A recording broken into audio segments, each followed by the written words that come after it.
For updates on sports stories across the globe, Aaron Akerijola joins us. Good morning, Aaron, and welcome to the show. Good morning to you, Ayo. Good morning to you, Doctor. Good morning to you, Rufai.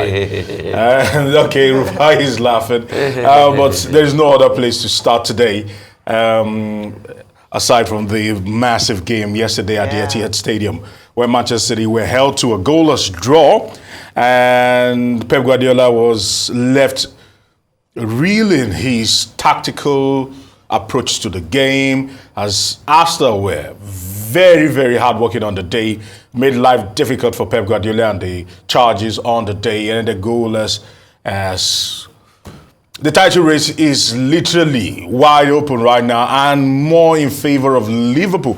We'll be talking about Liverpool in a moment, but looking at this particular game, both teams knew going into this particular game they couldn't afford to lose, and ultimately a point apiece, if you'd ask me, in the balance of scheme, and looking at how things actually played out, it's a fair result. But looking at the game before that, Liverpool against Brighton and Hove, Mohamed Salah was the difference maker on the day, as he got the winner for them after Danny Welbeck, the former Manchester United man, opened the scoring for them. So you look at the table right now before the game, match day 30, Arsenal were on top of the table. Right now, Liverpool are actually on top of the table. But you look at it closely, just 2 points separates Liverpool and Arsenal at the moment. 3 points separates Manchester City and Liverpool, who are top of the totem pole as we speak.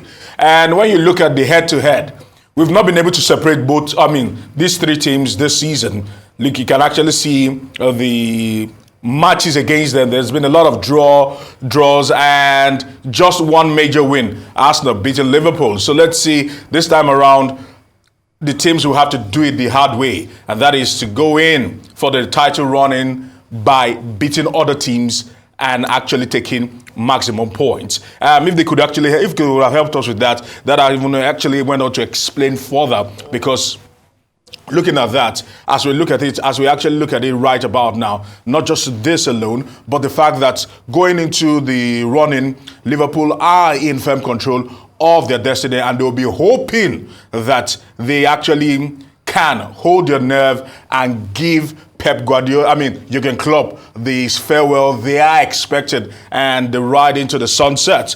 But in the meantime, let's actually move it away from that and try to bring it home for the brevity of time. It was Rivers United actually getting a very slender win against USM Alger in the CAF Confederations Cup, and Stanley Eguma and his charges were able to get a narrow win. But would that be enough?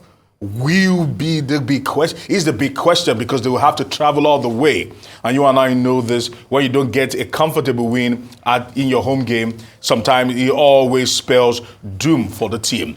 Okay, let's see how it goes. But one man was spotted in that particular CAF Confederations game, and is one of those that are in the running. Talking about Emmanuel Amunike. He was spotted in the stadium, saying hi to everybody. Remember, this week, the Nigeria Football Federation will begin deliberating on who becomes the next coach. So certainly he's in town, and we wish him and the rest of them the very best of luck. But in the meantime, States Federation Cup finals were played, as here in Lagos, Ikorodu City beat Inter Lagos 2-0. And also not forgetting, Bendel Insurance also winning theirs, Eyimba losing. So at the moment, Federation Cups games were actually played over the course of the weekend. And it's quite exciting to see local football actually flourish.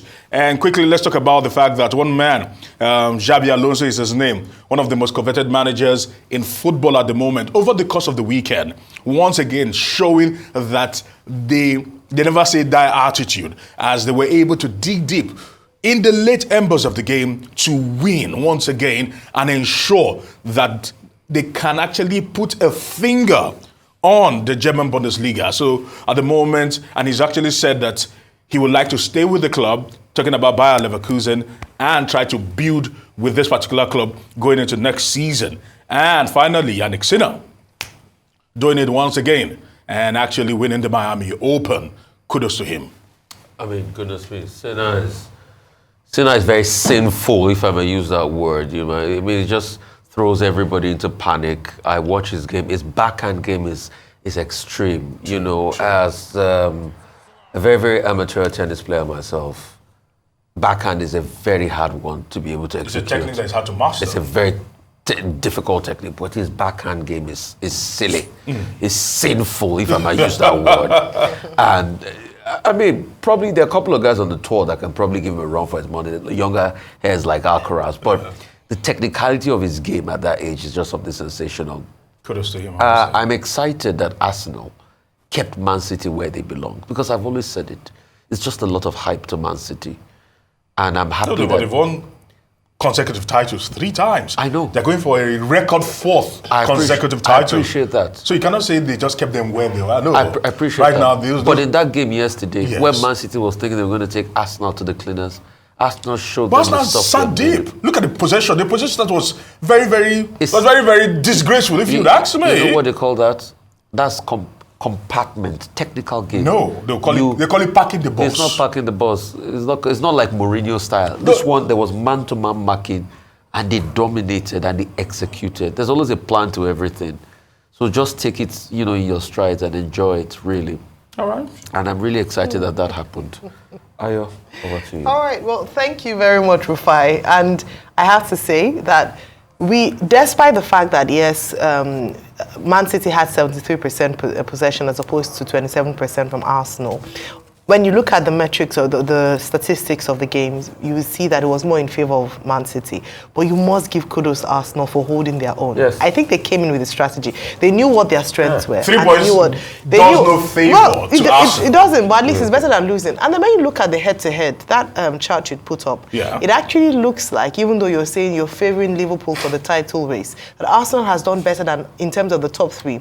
Because if you look at that, they're the only ones who've won against Liverpool and Man City, whilst the others have just drawn at the very best. So in terms of who is deserving of the title, Arsenal is. They've played better even amongst the top contenders. No, but the running so I think shows that in they cannot flinch right now. For this particular season, say what you may about Arsenal in the past, but for this particular season, they have done really well, and I hope that they get, aside from me being a fan or a supporter, is that they do get what they deserve in terms of leading. They would have to play unblemished and hope that Liverpool stutters. Let me start with the Bundesliga. Yes.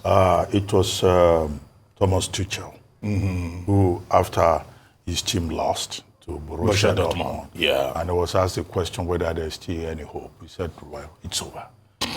Technically, Alonso's Leverkusen, Bayern Leverkusen, has taken the lead because they are ahead of the table with 13 points, clear points. Yes. And that, I think, it's a clear compliment, to what Leverkusen has been able to do, winning the Bundesliga for the first time ever in the history of that club. Now, what you were referring to, Alonso was being tipped as the person to take over from Thomas Tuchel, who is leaving.